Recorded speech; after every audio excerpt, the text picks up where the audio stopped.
Gordura visceral, por que ela é tão perigosa e como tentar reduzi-la de maneira inteligente. Você se olha no espelho e vê a barriga crescendo. Aquilo ali não dói, mas é algo preocupante. Aquela barriguinha firme que a gente não consegue beliscar, não é só estética, é um sinal metabólico, principalmente em homens. Eu sou o Dr. Carlos Gropen, médico fisiatra e presidente da Sociedade de Estudos de Dor do Distrito Federal. Esse vídeo, gente, tem um caráter educacional e informativo e não substitui consultas médicas, avaliações profissionais e nem indicações individualizadas de tratamento. Existe gordura e existe gordura. Uma delas é particularmente mais perigosa. A gordura visceral. Ela não fica abaixo da pele, ela se deposita entre os órgãos do tronco, entre o fígado, o intestino, o coração. Por isso, ela é silenciosa. Você não sente nada, mas o corpo pode sentir o impacto. A gordura visceral não é uma reserva somente de energia. Ela funciona como um órgão endócrino que secreta substâncias. Ela produz alguns componentes que circulam no sangue e afetam, às vezes, negativamente o corpo inteiro. Pouca gente sabe, mas essa gordura libera substâncias inflamatórias chamadas citocinas, especialmente adipocinas. Essas adipocinas aumentam a inflamação e a resistência à insulina. Resistência à insulina é quando o corpo precisa de mais insulina para controlar o açúcar no sangue. E isso é somente o começo. E pode levar a diabetes tipo 2 em indivíduos predispostos. Mas enquanto isso, a gordura subcutânea, aquela que você consegue beliscar, tem um comportamento diferente. Ela pode até ser relativamente neutro, até protetora do ponto de vista cardiovascular. Por isso, onde a gordura se acumula é o mais importante do que o nosso peso total. Ou seja, gordura visceral é pior. Existe um padrão corporal clássico. O corpo em forma de maçã, barriga predominante, braços e pernas mais finos. Esse padrão está fortemente ligado ao excesso de gordura visceral. Já o corpo em forma de pera, mais comum em mulheres, concentra gordura em quadril e coxas. Essa gordura é majoritariamente subcutânea e menos perigosa. Mulheres com lipedema, por exemplo, é uma curiosidade, costumam ter pouca gordura visceral e apenas aumento de volume corporal, menor risco cardiovascular relativo. Agora vamos aos efeitos reais. A gordura depositada entre as vísceras está associada a doença cardíaca, diabetes do tipo 2, hipertensão, gordura no fígado, alguns tipos de câncer, declínio cognitivo, ou seja, perder a inteligência, inclusive demência. Sim, o cérebro também sofre, como sempre. A inflamação crônica afeta os vasos do cérebro e a função cognitiva pode declinar com o tempo. Outro ponto pouco falado, ela aumenta a dor lombar, sobrecarga articular, osteoartrite, a chamada vulgarmente artrose.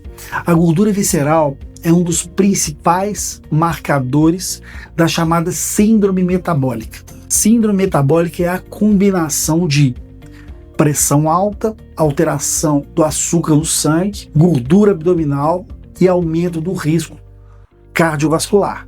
Antigamente era chamada de síndrome X, por curiosidade. E por que essa gordura visceral aparece? Aqui não tem nenhum mistério oculto, é um desequilíbrio energético e hormonal. Você ingere mais energia do que gasta, com os agravantes modernos. Sedentarismo, alimentos ultraprocessados, excesso de açúcar, excesso de álcool. E também, gente, um fator muitas vezes ignorado, o estresse crônico do dia a dia tão comum na vida moderna. O estresse aumenta um hormônio chamado cortisol. O cortisol é o hormônio da luta ou fuga, como a adrenalina. Quando ele fica alto demais, o corpo entende que precisa estocar energia. E a gordura visceral é um dos principais depósitos quando o cortisol está alto.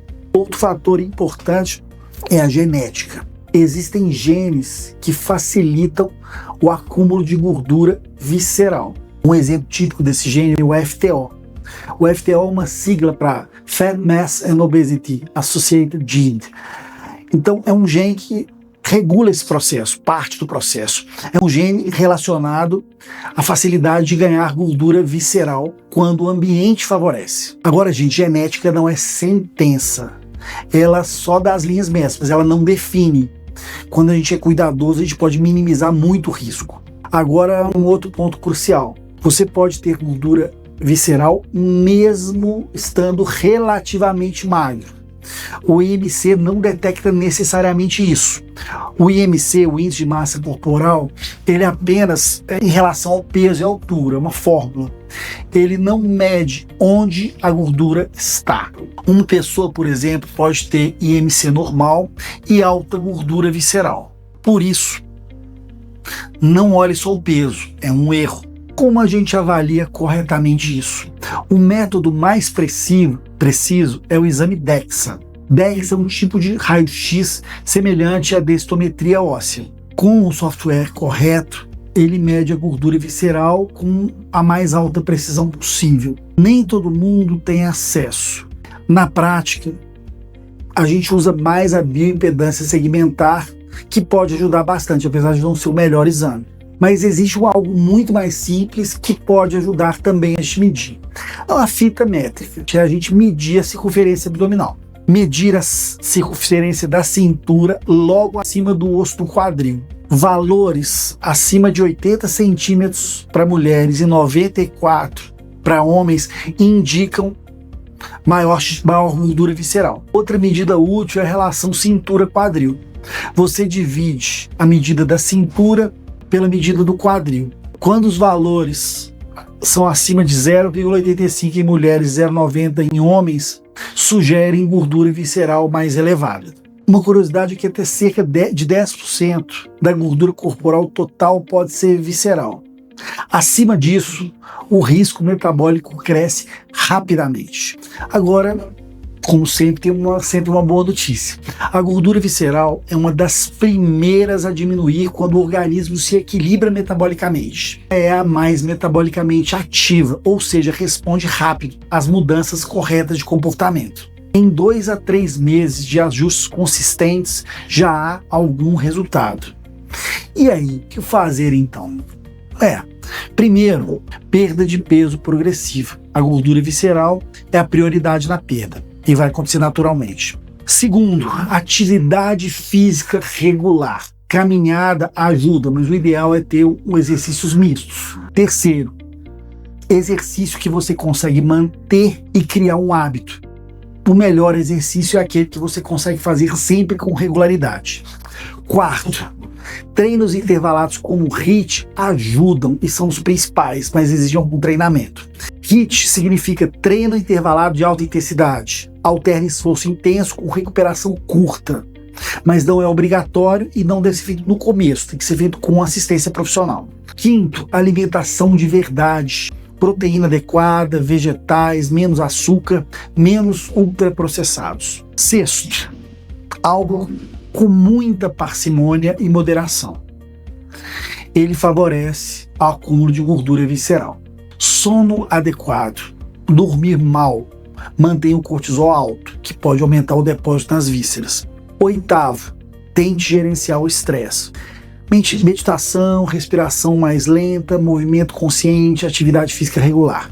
E aqui está a virada final. Não existe um exercício único que queime gordura só da barriga. Não existe uma pílula mágica, uma injeção mágica que resolva tudo. Existe uma coerência global. A gordura visceral não é combatida localmente. Ela responde ao estilo de vida como um todo. Se você entende isso, pare de procurar atalhos. Às vezes há adjuvantes, mas não atalhos. E comece a construir sua saúde real. Gente, se esse vídeo te ajudou, compartilhe com quem ainda subestima essa gordura silenciosa. Considere se inscrever no canal para continuar aprendendo sobre dor e saúde. Eu sou o Dr. Carlos Gropen e até o próximo vídeo.